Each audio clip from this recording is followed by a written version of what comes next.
नमस्कार साथियों। आज हम लोग बाल विकास या मनोविज्ञान में एक बहुत ही महत्वपूर्ण चैप्टर जिसको हम लोग कहते हैं सीखना, अधिगम, ठीक है, और उसके प्रमुख सिद्धांत जो हैं और उनको देने वाले मनोवैज्ञानिकों के बारे में थोड़ी सी चर्चा करेंगे, जो आपकी आगामी परीक्षा है उसके लिए बड़ा ही महत्वपूर्ण चैप्टर है। हमने इसको एक स्थान पर रखने की कोशिश की है, एक स्थान पर रहेगा तो आपको आसानी होगी, ठीक है। चलिए हम लोग वीडियो शुरू करते हैं। तो सबसे पहले हम लोग देखेंगे कि सीखना क्या है, ठीक है। ये बहुत महत्वपूर्ण है कि सीखना क्या है।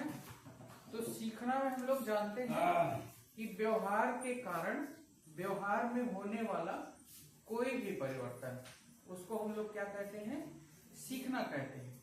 जब हम किसी बच्चे को पढ़ाते हैं, ठीक है, तो धीरे धीरे क्या होता है, उसका व्यवहार जो है हमारे व्यवहार के कारण परिवर्तित होता है, इसलिए उसको हम लोग क्या कहेंगे, सीखना कहेंगे। सीखना अधिगम से थोड़ा सा अलग होता है। अधिगम में जो सीखी गई क्रिया है या नई क्रिया है, व्यवहार में जो नई क्रिया है वो निरंतर बल पकड़ती रहती है, ठीक है। सीखना और अधिगम में थोड़ा सा अंतर है। तो चलते हैं, कुछ एक दो मनोवैज्ञानिकों ने जो परिभाषा सीखना की दी है उसको हम लोग देख लेते हैं।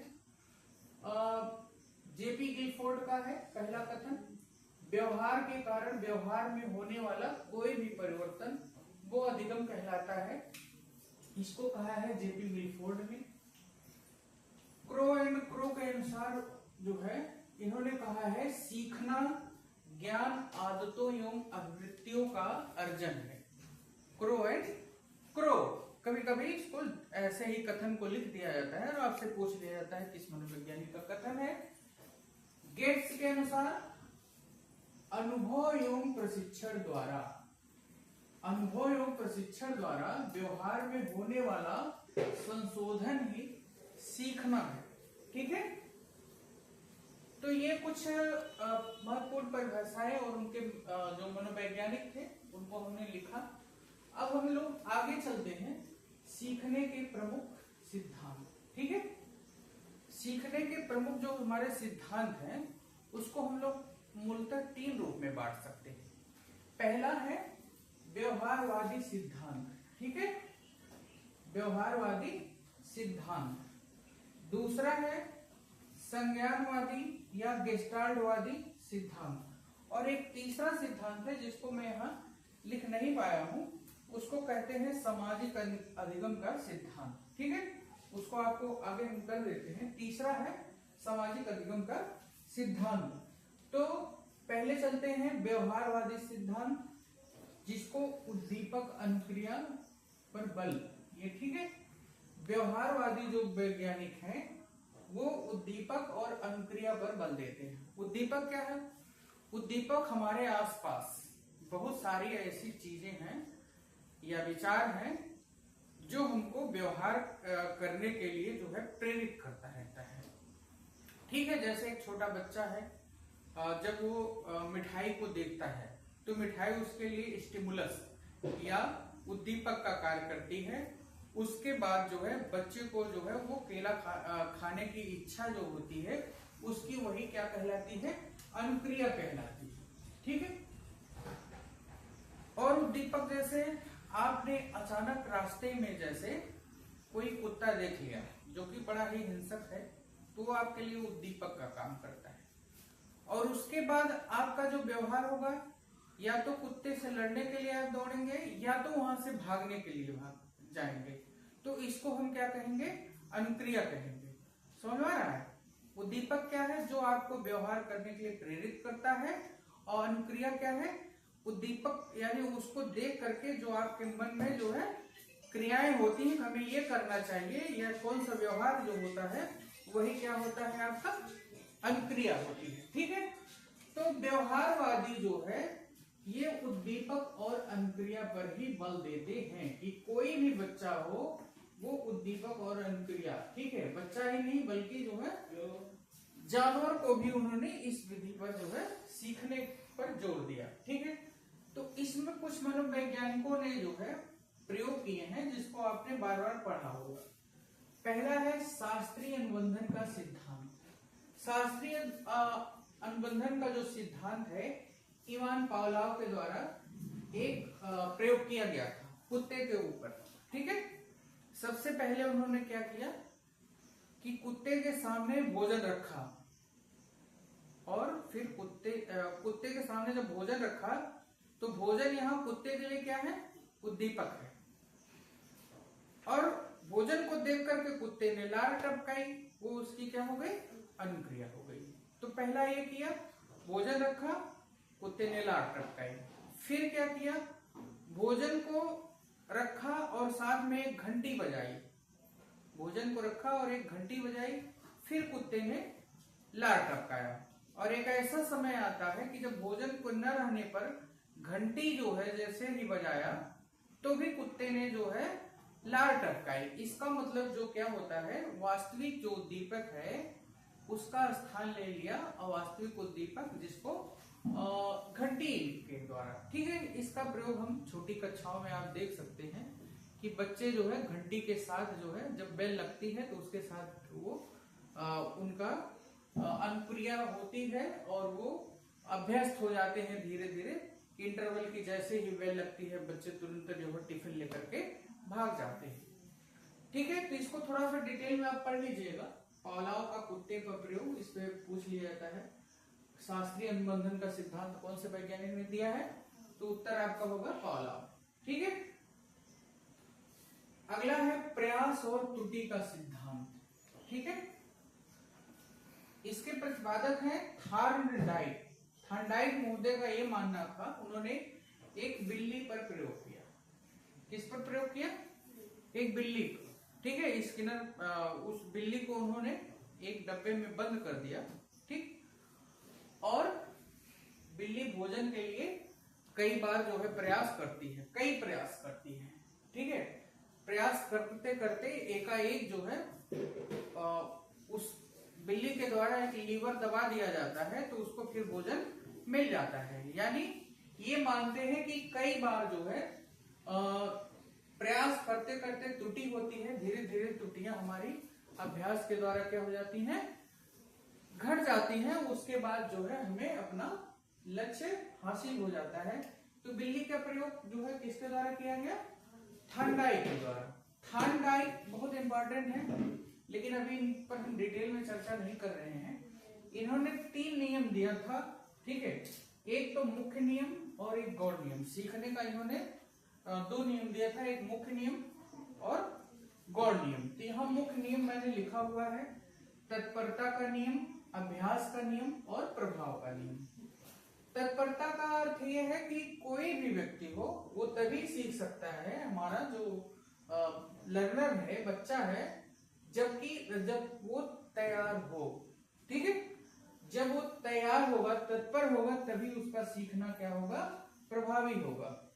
तो ये पहला नियम है। दूसरा है अभ्यास का नियम। अभ्यास का नियम का अर्थ है कि कोई भी चीज हमें अपने व्यवहार में उसको स्थायित्व लाने के लिए, यानी हमारे सीखना को प्रभावी करने के लिए ये जरूरी है कि उस बच्चे को बार बार अभ्यास कराया जाए। ठीक है, बार बार अभ्यास कराया जाए, तो ये अभ्यास का नियम है। और क्या होता है कि जब अभ्यास के बाद, ठीक है, उस बच्चे को जो है लगता है कि नहीं हमें जो है कुछ प्राप्ति हुई, ठीक है, तो उसको एक अच्छा प्रभाव मिलता है। ठीक है, ये प्रभाव का नियम, इसको अभी हम डिटेल में बाद की कक्षाओं में पढ़ेंगे। बस आप इतना ही जानिए, थॉर्नडाइक ने बिल्ली पर प्रयोग किया और इनका सिद्धांत था प्रयास एवं त्रुटि का सिद्धांत।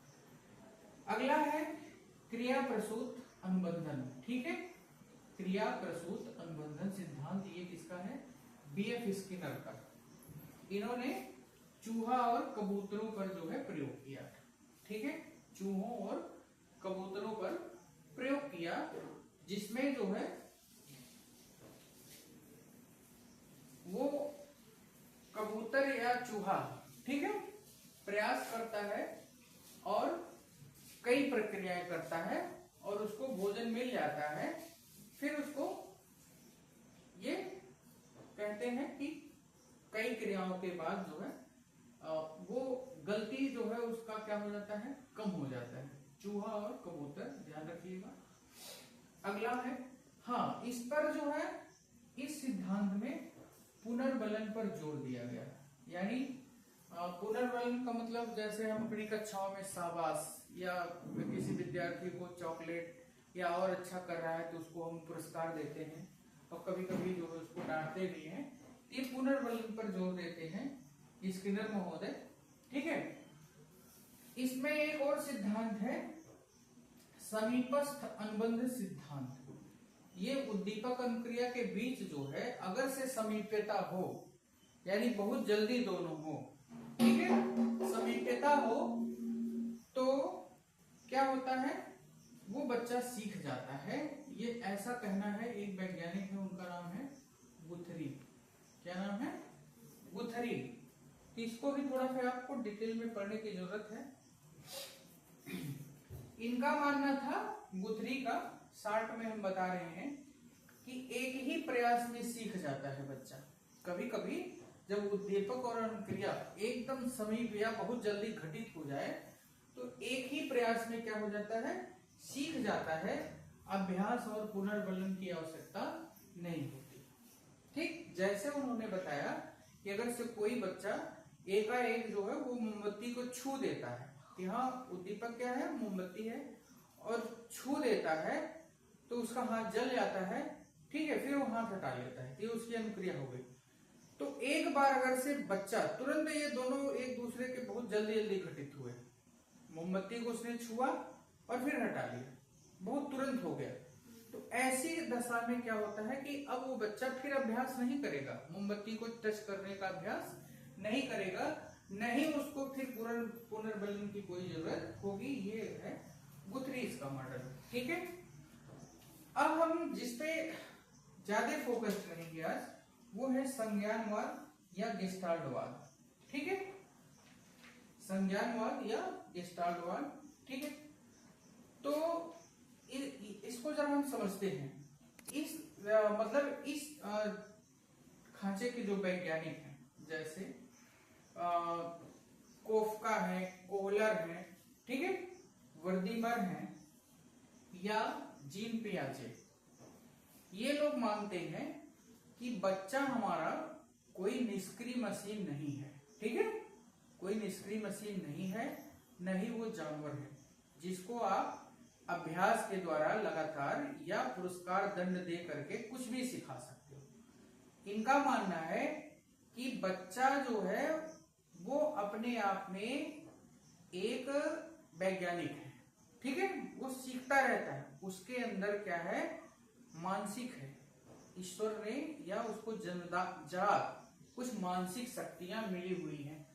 उन मानसिक शक्तियों को हम देखते हैं क्या क्या है, जैसे पहले से ही व्यक्ति के अंदर ये चीजें मौजूद रहती हैं, जैसे ध्यान, स्मृति, चिंतन और निर्णय। कोई भी बच्चा हो, वो ये सारी चीजें उनके अंदर, ये मानसिक शक्तियां रहती हैं। ये मानना है किसका, संज्ञानवादियों या गेस्टाल्टवादियों का, ठीक है। तो ये मानते हैं कि कोई व्यक्ति किसी ज्ञान का निर्माण जो है, ठीक है, बार बार अभ्यास से ही या इससे नहीं, मतलब अभ्यास से या पुनर्बलन से ही नहीं सीखता, बल्कि व्यक्ति के अंदर मानसिक प्रक्रियाएं होती हैं, ठीक है। व्यक्ति के या छात्र के अंदर क्या होता है, सूझबूझ होता है, अंतर्दृष्टि होती है। इसको थोड़ा सा और समझते हैं कि जब समस्या होती है, कभी कभी समस्या जब कभी कभी किसी व्यक्ति के सामने खड़ी हो जाती है, तो वो अभ्यास वहां नहीं करता है, बल्कि क्या करता है, एकाएक उसके दिमाग में कोई आइडिया आता है, ठीक है ना कोई आइडिया या विचार आता है, जिससे वो व्यक्ति क्या करता है, उस समस्या को हल कर देता है। कभी कभी आप देखे होंगे किसी के घर में अचानक जो है अभिभावक जो पूरे घर को संभालते रहते हैं, उनकी मृत्यु हो जाती है, तो अब वो बच्चा मान लीजिए वो बड़ा है, तो क्या करेगा, अभ्यास प्रयास त्रुटि नहीं करता है, धीरे धीरे उस समस्या को सुलझाने का उसको आइडिया जरूर मिल जाता है, वो उसको धीरे धीरे क्या कर लेता है, देख लेता है। ये क्रिया या जिम्मेदारी संभालने के लिए उसके अंदर जो है क्या है, सूझ है, अंतर्दृष्टि है। तो इस पे जो है एक और शब्द आप देख रहे होंगे, गेस्टाल्टवाद। ठीक है, गेस्टाल्टवाद। गेस्टाल्टवाद एक जर्मन भाषा का शब्द है जिसका अर्थ होता है समग्र या संपूर्ण या पूरा, समग्र या संपूर्ण या पूरा। ठीक है, समग्र, संपूर्ण या पूरा। जैसे गेस्टाल्टवादी जो है वो बताते हैं कि जैसे किसी चीज को हमें समझना है तो उसका हमें पार्ट पार्ट नहीं समझ में आएगा। किसी भी बच्चे को समझाना है तो सबसे पहले क्या करेंगे, पूरा उसको एक बार पार्ट को हम क्या करेंगे, उसका संक्षिप्त जोड़ दे देंगे। जब पूरी कहानी समझ जाएगा तो फिर धीरे धीरे उसको हम समझाएंगे। जैसे किसी व्यक्ति की जो संरचना अगर से आपको समझानी है, उसके शरीर की संरचना समझानी है, तो अगर से हम व्यक्ति की दाहिनी आंख, बाईं आंख या दाहिनी भुजा, बाईं भुजा अलग अलग जो है चित्र बना करके दे दें। ठीक है, और एक चित्र दे दे कि जिसमें मनुष्य की पूरी जो है शारीरिक संरचना छपी हुई हो, जिसमें पूरी बॉडी का स्ट्रक्चर हो, तो बताइए आपको जो है किसे समझने में आसानी होगी? आंख अलग हो, नाक अलग हो, कान अलग हो, मस्तिष्क अलग हो, ठीक है, होठ अलग हो, तो वो बच्चा इसका समझ या अनुमान लगाना उसके लिए मुश्किल हो जाता है। इसलिए गेस्टाल्टवाद का मानना है कि पहले जो है पूरा ढांचा दिखाया जाए, उसके बाद धीरे धीरे हम लोग क्या करेंगे, एक एक पार्ट को बताएंगे। यही गेस्टाल्टवाद है। गेस्टाल्टवाद जो है ये कई बार पूछा है। गेस्टाल्टवाद के जो वैज्ञानिक हैं इनको आप जो है किसी तरह से याद कर लीजिए। वर्दीमर, मैक्स वर्दीमर। ठीक है, मैक्स वर्दीमर, ये इस तरह के जो मतलब विचारधारा है, मनोवैज्ञानिक विचारधारा, उसके जनक यानी उसके प्रणेता हैं मैक्स वर्दीमर। वर्दीमर, ठीक है। गेस्टाल्टवाद, तो आप इसको वर्दी से याद रख सकते हैं।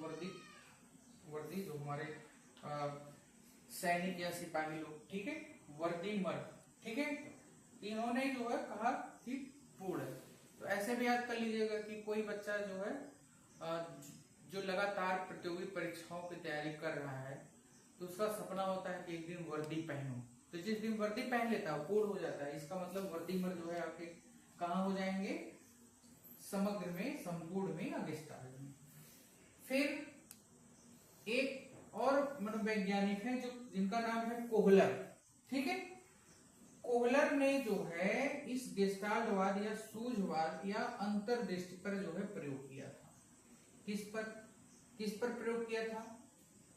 एक चिंपांजी पर, वनमानुष पर, ठीक है। उन्होंने क्या किया, एक भूखे चिंपांजी को जो है उससे थोड़ा दूर जो है केला रख दिया और जुड़ने लायक दो छड़ियां वहां रख दी।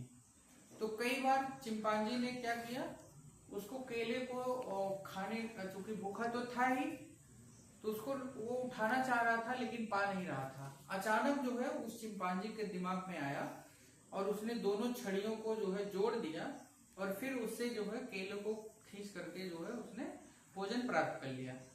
एक प्रयोग ये था। दूसरा प्रयोग ये था कि चिंपांजी के लिए जो है कुछ बॉक्स रखे हुए थे, ठीक है। फिर चिंपांजी ने अपनी सूझ का प्रयोग करते हुए क्या किया, उस बॉक्स को सेट कर दिया, ठीक है, एक के ऊपर एक सेट करके उसकी ऊंचाई जो नहीं पहुंच पा रहा था उसको बढ़ा लिया और केलों को प्राप्त कर लिया। इस तरह से प्रयोग करने वाले कौन थे? कोहलर। किस पर किया था? चिंपांजी पर, ठीक है, चिंपांजी या वनमानुष, ठीक है। और देखिए वर्दीमर के बाद कौन है? कोहलर, ठीक है। और तीसरे हैं कोफका। कोफका ने जो है गेस्टाल्टवाद की सैद्धांतिक व्याख्या की थी। क्या किया था? सैद्धांतिक व्याख्या किया था। इसकी जो प्रक्रियाएं हैं गेस्टाल्टवाद की, वो कहता है ज्ञान का पुनर्गठन। कोई भी जो हमारा लर्नर है या सीखने वाला या विद्यार्थी, ठीक है, सूचनाओं को प्राप्त करता है। क्या करता है? सूचनाओं को प्राप्त करता है, दिमाग में जो है फिर उसको क्या करता है? व्यवस्थित करता है। जैसे आप किसी मान लीजिए पशु के बारे में बता रहे हैं, कुत्ते को बता रहे हैं, तो कुत्ते के बारे में वो क्या करता है? पहले सूचना को प्राप्त करता है, फिर जो है कुत्ते के रंग, कुत्ते के आकार, कुत्ते की बोली आदि को अपने दिमाग में क्या करता है? व्यवस्थित करता है, और पहले से मौजूद जो ज्ञान है उसका, ठीक है, कुत्ते के बारे में वो बचपन में माँ से, बाप से या देखा भी है, उसका अनुभव भी है ना, तो उसको वो जान रहा है कि हाँ कुत्ता ऐसा होता है वैसा होता है। तो जो पहले से मौजूद उसका ज्ञान है उसको कहते हैं इनकी भाषा में स्कीमा। क्या कहते हैं? स्कीमा। ध्यान रखिएगा, अगर से पूछा जाए कि स्कीमा जो है किससे है, तो वो पूर्व ज्ञान है उसका। आज भी हम लोग जब अपने पठन के लिए जाते हैं कक्षा शिक्षण के लिए, तो बच्चों को जो है पूर्व ज्ञान से जोड़ना जो है अनिवार्य रूप से माना जाता है। पूर्व ज्ञान से जब हम जोड़ देते हैं तो छात्र जो है क्या हो जाते हैं? सहज हो जाते हैं, और फिर उसके बाद उनका जो सीखना होता है क्या होता है? प्रभावी होता है। ठीक है,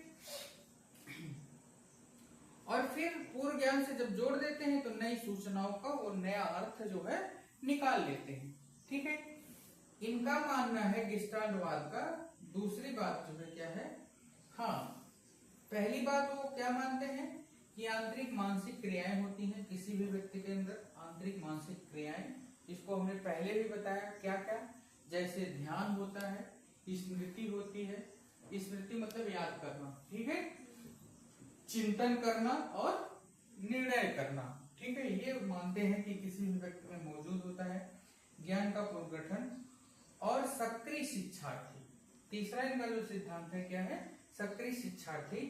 इनका मानना है कि शिक्षार्थी जो है निष्क्रिय मशीन या जानवर नहीं है जिसे दंड या पुरस्कार देकर सिखाया जाए। ठीक है, तो ये रहा इनका संज्ञानवादियों का। पहला था क्या? व्यवहारवादियों का। दूसरा सिद्धांत क्या है? संज्ञानवादी। व्यवहारवादी जहां किस चीज पे फोकस थे? उद्दीपक और अनुक्रिया, प्रयास और त्रुटि, पुनर्बलन पर फोकस थे। तो संज्ञानवादी किस पर फोकस है? ये कहते हैं कि नहीं, ऐसा कोई जरूरी नहीं है, बल्कि व्यक्ति के अंदर ऐसी मानसिक प्रक्रियाएं हैं जिनका, ठीक है, समय के साथ क्या होता रहता है? विकास होता रहता है, या बालक जो है विभिन्न अवस्थाओं में एक के बाद एक क्रमिक जो अवस्थाएं होती है उसमें बालक जो है क्या करता रहता है? विकास करता रहता है और सीखता रहता है, उसका अधिगम होता रहता है। अब हम लोग चलते हैं, एक प्रमुख मनोवैज्ञानिक हैं जो स्विट्जरलैंड के जीन पियाजे। ठीक है, इनका सिद्धांत बड़ा ही इंपॉर्टेंट है, तो इस पे हम लोग बात करते हैं। ठीक है, जीन पियाजे पर आ जाते हैं। ये बच्चों के सोचने और सीखने के तरीकों पर अध्ययन किया। जीन पियाजे जो एक प्रमुख चिकित्सक भी थे और मनोवैज्ञानिक भी। ठीक है, बच्चों के सोचने और सीखने के तरीकों पर उन्होंने क्या किया? अध्ययन किया, और 4 क्रमिक अवस्थाएं बताई। उन्होंने कैसी बताई? 4 क्रमिक, यानी क्रम से घटित होंगी। ऐसा नहीं है कि पहली अवस्था के बाद तीसरी आ गई, ऐसा नहीं है। हर बच्चा जो है जैसे जैसे उसका उम्र मतलब बढ़ेगी, वो इन्हीं जो है अवस्थाओं से गुजरेगा, और हर एक अवस्था में उसका जो मानसिक विकास है या उसका जो अनुभव है अलग अलग होगा। ऐसा बताया किसने? जीन पियाजे ने। आपकी परीक्षा के दृष्टि से सबसे महत्वपूर्ण जो मनोवैज्ञानिक हैं वो जीन पियाजे, इसलिए इन पर थोड़ा सा हमने डिटेल किया है। तो इन्होंने 4 अवस्थाएं बताई। आप देखिए, पहली अवस्था इनकी है संवेदी गामक अवस्था, जन्म से 2 वर्ष तक संवेदी गामक अवस्था। ध्यान रखिएगा, सेंसरी मोटर स्टेज, इसको इंग्लिश में कहा जाता है संवेदी गामक अवस्था। ठीक है, दूसरा है पूर्व संक्रियात्मक अवस्था। इसकी एज कितनी है? 2 से 7 वर्ष। ध्यान रखिएगा, संवेदी गामक अवस्था, फिर पूर्व संक्रियात्मक अवस्था 2 से 7 वर्ष। तीसरा है मूर्त संक्रियात्मक अवस्था। मूर्त संक्रियात्मक अवस्था जिसको इन्होंने कंक्रीट कहा। क्या कहा? Concrete operational stage. ठीक है। और चौथी जो अवस्था है उन्होंने बताई औपचारिक या अमूर्त संक्रियात्मक अवस्था, जो कि 11 वर्ष से वयस्क होने तक के बीच है। तो चलते हैं हम इनकी कुछ विशेषताओं को देख लेते हैं जो आपके परीक्षा के लिए उपयोगी है। तो सबसे पहले हम लोग चलेंगे संवेदी गामक अवस्था, जो जन्म से 2 वर्ष के तक रहती है। ठीक है, इनके अनुसार। तो जब हम जानते हैं कि बच्चा जो नवजात होता है वो जो भी चीजें सीखता है ज्यादातर जो है अपनी ज्ञानेंद्रियों और शारीरिक गतियों के द्वारा सीखता है। किससे? ज्ञानेंद्रियों और शारीरिक गतियों से। तो ज्ञानेंद्रियां कितनी हैं हमारे शरीर में? 5 है ना? क्यों? कितनी ज्ञानेंद्रियां? 5 हैं। आंख से देखना होता है, नाक से सूंघना होता है, जीभ से टेस्ट लेना होता है, कान से क्या होता है? सुनना होता है, त्वचा से जो है क्या होता है? छूना होता है। तो ये बच्चा जो होता है इसके जो भी इसका जो है ज्ञानात्मक विकास होता है, संज्ञानात्मक विकास, ठीक है, ये किसके द्वारा होता है? उसकी ज्ञानेंद्रियों के द्वारा एवं शारीरिक गतियों के द्वारा सीखता है। ठीक, शारीरिक गति समझते हैं क्या होता है? जैसे चूसता है, वो भी एक शारीरिक गति है। चूसता है, कोई भी चीज पाएगा मुंह में डाल लेगा।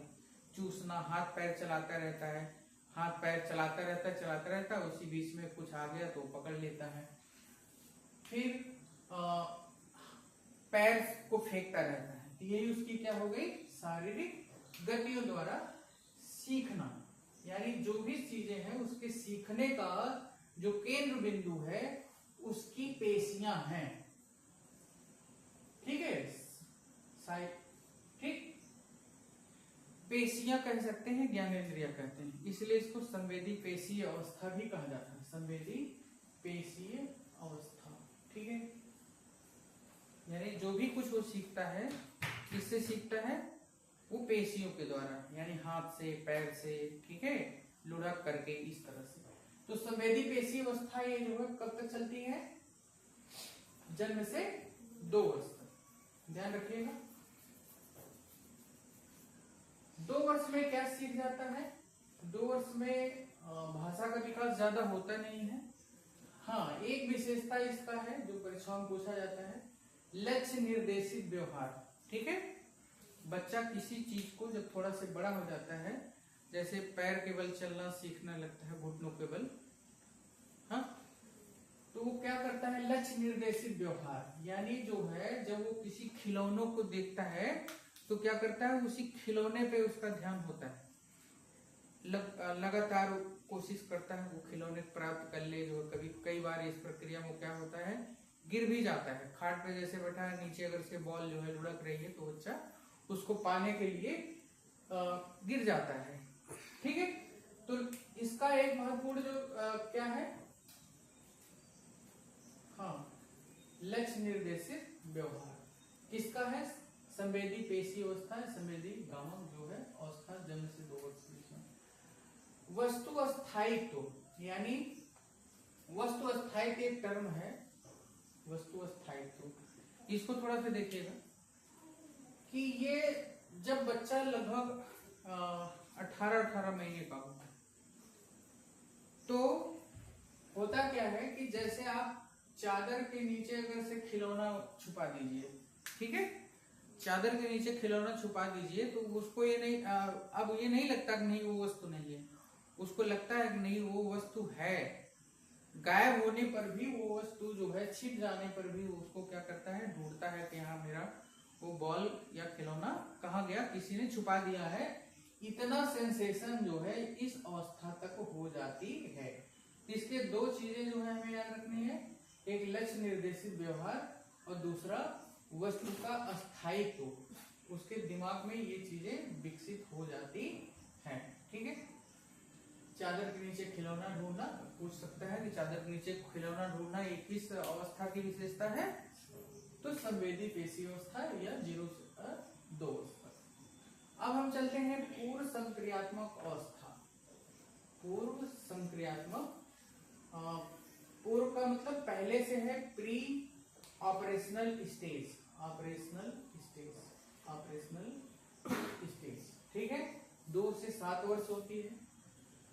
ध्यान रखिएगा, संक्रिया जो शब्द है, संक्रियात्मक जो है यहाँ पर जो शब्द है, उसका तात्पर्य है कि कोई चीज तार्किक रूप से चिंतन करना, तार्किक रूप से चिंतन करना। अगर से ऐसा है तो ऐसा है, ठीक है ना। अगर से दिमाग में वो बच्चे लाते हैं ना कि अगर से रात में चंद्रमा ना निकले तो क्या होगा, सूरज ना निकले तो क्या होगा, तो वो संक्रिया है, एक ऑपरेशनल है, ठीक है, संक्रिया है, ठीक। तार्किकता जो है अभी बच्चों में डेवलप नहीं हुई होती है, 2 से 7 वर्ष के बच्चों में ये जो है नहीं होती है, बिल्कुल भी तार्किकता का विकास नहीं होता है। अब इसकी कुछ विशेषताएं जो आपकी परीक्षा की दृष्टि से बड़ी ही महत्वपूर्ण है। पहला है प्रतीकात्मक सोच। कठिन तो हो सकता है, प्रतीक माने आप समझते होंगे चिन्ह होता है, क्या होता है, चिन्ह। तो आप छोटे बच्चों को खेलते हुए देखिएगा तो वो लकड़ी का जो है कोई गुटका लेते हैं तो उसको कार मान लेते हैं, ये देखो सुनो ये मेरी कार जा रही है, मेरी ट्रक जा रही है, मम्मी हट जाओ, ऐसा है ना। तो लकड़ी के टुकड़े को बच्चा क्या समझ रहा है, कार समझ रहा है। तो ऐसी जो अवस्था है तो वो कौन सी है, पूर्व संक्रियात्मक अवस्था, 2 से 7 वर्ष में है। प्रतीकात्मक सोच होती है बच्चों, ठीक है। दूसरी विशेषता क्या है, अहम केंद्रित सोच। क्या, अहम केंद्रित, अहम माने क्या होता है, संस्कृत का शब्द है ना, अहम माने मैं, अहम आवाम वयम वैसे होता है कि नहीं, अहम माने मैं। यानी बच्चे में जो है ये सोच होती है कि जैसा मैं सोचता हूं, जो मुझे अच्छा लगता है वही सबको अच्छा लगता है। अभी ये बच्चा यही सोचता है, उसको दूसरे के बारे में कुछ पता नहीं है, वो जो भी चीजें सोचता है बस अपनी ही रुचि के बारे में, जो उसको पसंद है वो पसंद है। कई बार आप देखिए कि बच्चों को जो है आप जैसे भिंडी की सब्जी खिलाना चाहते हो तो नहीं खाता है, उसको लगता है नहीं ये सबको अच्छा नहीं लगता है, ठीक है, तो उसको अच्छा नहीं लगता, किसी को अच्छा नहीं लगता। एक अहम केंद्रित जो सोच होती है, ध्यान रखिएगा, पहला थी प्रतीकात्मक सोच, फिर अहम केंद्रित सोच, ठीक है। तीसरी एक विशेषता है जीववाद। थोड़ा से कठिन लग रहा होगा शब्द, लेकिन है बड़ा आसान। जीववाद, जीववाद क्या है कि वो वस्तुओं को सजीव मानता है। बच्चा जो उसके आसपास की वस्तुएं होती हैं उनको क्या करता है, सजीव मानता है। उसमें जीव मानना ही क्या हो गया, जीववाद। क्यों, क्लियर हो रहा है कि नहीं। जीववाद क्या है कि हर चीज में जीव, वो जीव मानता है, जीवन मानता है।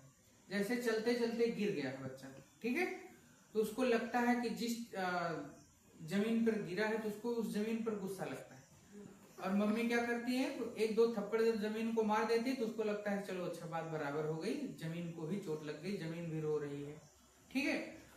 कभी कभी आप देखिए गुड़िया के साथ खेलते खेलते वो आपस में अपने सहयोगियों से बात करता है कि यार मेरी गुड़िया भूखी है, ठीक है, तो उसको भी खाना खिलाने का प्रयास करता है।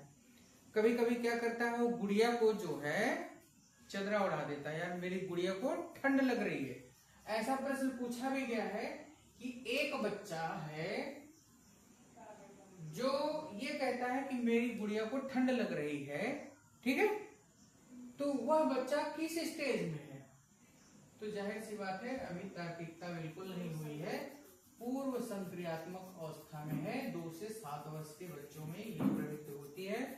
जब इसको आप व्यवहारिक जीवन में अपने आसपास के बच्चों या घर के बच्चों को देखिएगा तो फिर आसान हो जाएगा। जीववाद क्लियर हो गया कि नहीं हो गया, वस्तुओं को सजीव मानना, गुड़िया को भूख लग रहा है, ठंड लग रही है। अपरिवर्तनीयता ये शब्द है, ठीक है, अपरिवर्तनीयता। जैसे बच्चा 2 और 3 5 होता है, ये समझ जाता है, ठीक, 2 और 3 कितना होता है 5, 2 बकरी और 3 बकरी होकर के कितनी हो गई 5 हो गई। लेकिन 5 बकरी में से 2 बकरी गायब हो गई, ठीक है, इस चीज को उसको समझना थोड़ा सा मुश्किल होता है। या जैसे वो ये नहीं समझ पाता कि पानी ठंडा होकर के बर्फ बन जाता है। ये तो समझ जाएगा सीधा, पानी ठंडा होकर के बर्फ बन जाएगा, लेकिन बर्फ जो है गर्म होकर के पानी बन जाएगा, इस चीज को नहीं समझता। यानी यही पलटना है। क्या है? पलटना।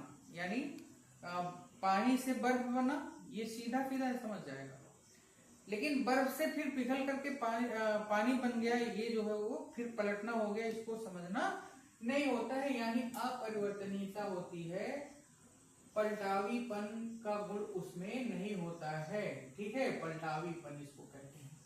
तो इसको आप लोग कोशिश करिएगा कि अपने आसपास के बच्चों पर जब फोकस रखिएगा तो कठिन नहीं होगा। फिर है संरक्षण का अभाव। ये इनका जो टर्मिनोलॉजी है उसी को मैंने लिखा है, संरक्षण का अभाव। संरक्षण का अभाव का मतलब क्या होता है कि जैसे आप एक बड़े किसी भगोने में पानी ले लीजिए, भगोने के पानी को भले ही वो आधे लीटर हो, भगोना में हो, और उसको एक गिलास में डाल दीजिए। फिर बच्चे से पूछिए कि अच्छा बताओ कौन पानी ज्यादा है, तो वो कहेगा भगोने वाला पानी ज्यादा है और ये वाला गिलास वाला पानी कम है। उसको ये नहीं समझ में आता है कि नहीं, रूप या आकार बदल जाने से किसी वस्तु की जो है मात्रा नहीं बदलती। ठीक है, तो इसी को क्या कहते हैं? संरक्षण कहते हैं।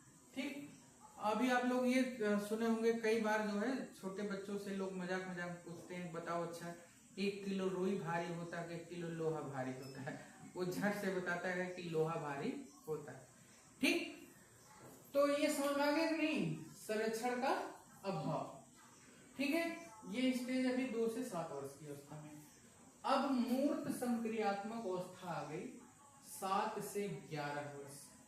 7 वर्ष से अधिक हो गया बच्चा और 11वें वर्ष तक। ठीक है, अब यहाँ देखिए मूर्त और संक्रियात्मक और अवस्था, इसको 3 में तोड़िए। मूर्त का मतलब क्या होता है? जो हमारे आसपास जो हमको दिखाई देता है उसको हम क्या कहते हैं? मूर्त। और जो चीजें हमें दिखाई ना देती हो वो क्या होती है? अमूर्त। जैसे आप अगर से कहिए 3 बकरी, तो बच्चा 3 बकरी को देख रहा है तो समझ जाएगा। लेकिन अभी आप कहिएगा केवल छोटे बच्चों को, ठीक, 3 धन 3 ऐसा बोल दीजिएगा, तो 3 धन 3 उसके लिए जो है वो मूर्त नहीं है, अमूर्त है। तो अभी ये जो बच्चा है 7 से 11 वर्ष का बच्चा जो है, ये मूर्त जो चीजें देख रहा है उसी पर जो है तर्क कर सकता है। संक्रियात्मक का मतलब ही हमने पहले बताया था, ऑपरेशनल का मतलब क्या है? तर्क करने से। ठीक है, उस पे तर्क करने से। तो संक्रियात्मक का मतलब जो है तर्क करना। तो वो ये बालक अब तर्क तो करने लगता है, लेकिन किस पे? जिनको देख रहा है। और जिनको देख रहा है उसको जो है इन्होंने क्या कहा? ठोस वस्तुओं को देख करके वो तर्क करता है या तार्किक चिंतन करता है। ठीक है, इसको इन्होंने अपनी भाषा में एक विशेष शब्द दिया है जिसका नाम क्या है? कंक्रीट। तो आपसे ये भी पूछ सकता है कंक्रीट जो अवस्था है वो किसमें है? तो मूर्त संक्रियात्मक अवस्था ही जो है क्या है? कंक्रीट अवस्था है। ठोस वस्तुओं को देख करके बच्चा जो है तार्किक चिंतन करता है। ठीक है ना? समझ आ रहा है कि नहीं? ये बताइए। अगला है पलटावीपन आ जाता है। पलटावीपन आ जाता है, जिसको अपरिवर्तनीयता हमने लिखा था। पलटावीपन का मतलब फिर बताएं आपको कि अब उसको ये समझ में आ जाता है कि नहीं, 3 और 2 5 होता है, और 5 में से जब 2 घटा दीजिएगा तो 3 बचेगा। ठीक, बर्फ का पानी, बर्फ जो है पानी जो है ठंडा होकर के बर्फ बन जाता है, तो बर्फ भी जो है क्या होगा? पानी बन जाता है। ये पलटावीकरण का जो गुण होता है इस अवस्था में, ठोस वाली अवस्था में आ जाता है। अगला है संरक्षण की समझ। कौन सी? संरक्षण की समझ। अब ये बच्चा, संरक्षण का मतलब वो समझ जाता है कि वस्तु का आकार, रूप या बर्तन बदल जाने पर भी जो है उसका आकार नहीं बदलता। अब आप उससे पूछिएगा कि आधा लीटर का जो दूध है उसको हमने गिलास में रखा है तो ज्यादा है कि एक बड़े से जो है पतीले में रख दिया है तो ज्यादा है, तो बताएगा कि नहीं जो है दोनों क्या है, बराबर है। तो इस संरक्षण मतलब समझ में आया कि नहीं आया? ठीक है, वस्तु का आकार या रूप या बर्तन बदल देने पर नहीं बदलता है। इस पे आप जो है प्रश्न देख लीजिएगा, तो ये शब्द पलटावीपन या संरक्षण ये आपको मिलेंगे। बच्चा वर्गीकरण सीख जाता है। वर्गीकरण यानी जो है वस्तुओं को उनके आकार के आधार पे, रंग के आधार पे या और भी बहुत सारी चीजों के आधार पे वर्गीकरण कर लेता है। जैसे कि अगर उसको ये समझाया जाए कि नहीं जो है लाल रंग के जितनी भी जो है पंखुड़ी, लाल रंग के जो फूल है उनको इकट्ठा कर दो तो लाल रंग का फूल इकट्ठा कर देगा, पीला रंग पे कर देगा, है ना। कई छड़ियां आप रखिए छोटी और बड़ी, तो उनसे कहिए कि नहीं जो है छोटी छड़ी और बड़ी छड़ी एक जगह छोटी कर दो एक जगह बड़ी कर दो, तो ये चीजें समझ में आ चुकी होती हैं। ठीक है, अब सबसे लास्ट की अवस्था जो जीव पियाजे के अनुसार है वो है औपचारिक या अमूर्त संक्रियात्मक अवस्था। दोनों ही शब्द याद रखिएगा, औपचारिक और अमूर्त संक्रियात्मक अवस्था। इस अवस्था में यानी इससे पहले वाली स्टेज में 11 वर्ष से पहले का बालक जो संक्रिया यानी तर्क कर रहा था वो मूर्त चीजों पर कर पा रहा था। किस पे कर पा रहा था? मूर्त चीजों पर। लेकिन अब जो बच्चा है वो ऐसी भी संकल्पनाओं पर जो है तर्क करने लग रहा है जो उसके आसपास नहीं है, जिसको देख नहीं पा रहा है। जैसे देश प्रेम, उस पर तर्क करने लगता है कि नहीं हमारा देश यहाँ जाना चाहिए वहां जाना चाहिए, हमारे देश की अर्थव्यवस्था है ऐसी है वैसी है। ठीक है, ये उस देख नहीं रहा है लेकिन उस पर अब तर्क करना शुरू कर देता है। अमूर्त सोच यानी ऐसी वस्तुएं जो उसके आसपास ना हो, उसमें इसके लिए शब्द है एब्स्ट्रैक्ट थिंकिंग। ठीक है, एब्स्ट्रैक्ट थिंकिंग जो है इस अवस्था में यानी लगभग ये समझ लीजिए कि बच्चा किशोरावस्था की ओर बढ़ रहा है, तो 11वें वर्ष से जो है ये विचार जो है आने शुरू हो जाते हैं। ठीक है, परिकल्पना का निर्माण, परिकल्पना का निर्माण। ठीक है, अब जो हमारा बच्चा है 11 वर्ष से, तो वो विभिन्न परिकल्पनाएं जो है बना करके आपको तार्किक उत्तर दे सकता है। जैसे ये परिकल्पना का मतलब यदि ऐसा हो तो क्या होगा। ठीक, यदि ऐसा हो तो क्या होगा। अगर से तुम जो है वकील बने तो जो है क्या करोगे, तो बताएगा कि नहीं मैं वकील बनूंगा तो इस तरह से जो है करूंगा काम। अगर से तुम एक शिक्षक होते तो दुनिया भर की चीजों को बताएगा कि मैं शिक्षक होता किस तरह से पढ़ाता, ये पढ़ाता वो पढ़ाता। ठीक है, अगर से तुम डॉक्टर होते, अगर से तुम सैनिक होते तो क्या करते। तो इस तरह से परिकल्पना का मतलब क्या होता है, यदि ऐसा हो तो क्या होगा, वो भविष्यवाणियां भी करना शुरू कर देता है। ठीक, परिकल्पनात्मक के बाद फिर आता है निगमनात्मक। ठीक है, आप लोग शिक्षण की विधियां हैं कौन कौन सी, आगमन विधि और निगमन विधि। आगमन विधि जो है क्या होती है, पहले आगमन समझिए फिर जो है क्या करते हैं, निगमन को समझते हैं। आगमन में सबसे पहले हम उदाहरण देते हैं। क्या देते हैं? उदाहरण। जैसे मान लेते हैं कि जो है किसी देश में, ठीक है, आप बताइए कि जो है अक्षरधाम में जो हमला हुआ उसमें इंटेलिजेंस ब्यूरो हमारे देश की क्या हुई थी, उसकी फेल्योर के कारण वहां पर अक्षरधाम में हमला हुआ। ठीक, संसद पर हमला हुआ, हमारा इंटेलिजेंस क्या हो गया, फेल हो गया। दूसरा उदाहरण आपने दे रखा, पहलगाम में हमला हुआ, हमारा इंटेलिजेंस ब्यूरो फेल हो गया। 3 उदाहरण हुआ। ठीक है, इसके अलावा कहीं और पे हमला हुआ।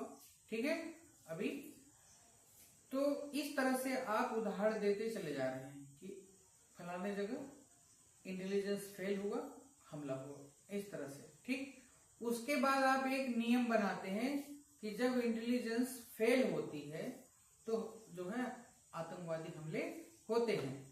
तो पहले आपने उदाहरण दिया, फिर एक नियम बताया। तो ये जो है आगमन जो विधि होती है, ये जो है इस अवस्था में ज्यादा अच्छी होती है, मूर्त संक्रियात्मक अवस्था में, ठीक है। और निगमन विधि जो है, जब ये बच्चा 11 वर्ष से अधिक हो जाता है तो सबसे पहले इसमें क्या करते हैं, नियम बनाते हैं। नियम बनाने के बाद फिर क्या करते हैं, उदाहरण देते हैं। तो इसीलिए जो है आप देखिए, नियम बता करके उदाहरण देना, इसको हम क्या कहते हैं, निगमनात्मक। तो अगर से आपसे पूछता है कि परिकलनात्मक सोच या निगमनात्मक सोच किस जो है पियाजे की किस अवस्था की विशेषता है, तो आप जो है उत्तर मारिएगा किसमें, अमूर्त संक्रियात्मक अवस्था या औपचारिक संक्रियात्मक अवस्था, ठीक है। परिकलनात्मक और निगमनात्मक समझ आ गया कि नहीं। नियम बताकर उदाहरण देना, और इस समय का जो बच्चा होता है, ठीक है, वो जो निष्कर्ष निकालता है, ठीक है, इससे पहले वाला जो बच्चा होता है वो निष्कर्ष एकदम निकाल नहीं पाता, ठीक है। किसी भी क्रिया का क्या परिणाम होगा वो अभी जो है ये जो बच्चा है मूर्त संक्रियात्मक अवस्था, वो बता नहीं पाता, लेकिन ये निश्चित निष्कर्ष निकाल देगा, ये निश्चित निष्कर्ष निकाल देगा। जब आप बताएंगे कि इस वर्ष जो है हमारे देश में बारिश कम हो रही है तो खेती पर क्या प्रभाव पड़ेगा, तो वो एकदम निश्चित निष्कर्ष बताएगा कि इस साल जो है हमारे देश में फसल उत्पादन क्या हो जाएगा, घट जाएगा। तो ये निश्चित निष्कर्ष समझ में आ रहा है कि नहीं। इस वर्ष मतलब इस वय का जो बालक है उसके अंदर जो है वैज्ञानिक सोच क्या हो जाती है, विकसित हो जाती है। अगर से आपसे पूछा जाए वैज्ञानिक दृष्टिकोण जो है किस अवस्था में डेवलप हो रही है, तो इसको आप जो है उत्तर दीजिएगा औपचारिक या अमूर्त संक्रियात्मक अवस्था, ठीक है। इसीलिए जो है अब जो बच्चा है वो विज्ञान, दर्शन और गणित को उसका झुकाव क्या होता है, बढ़ जाता है, जिसमें ज्यादातर हम जो है अमूर्त जो है संकल्पनाओं का प्रयोग करते हैं, ठीक है। तो इस तरह से हमारी दो चीजें पूरी हो गई। कौन कौन सी,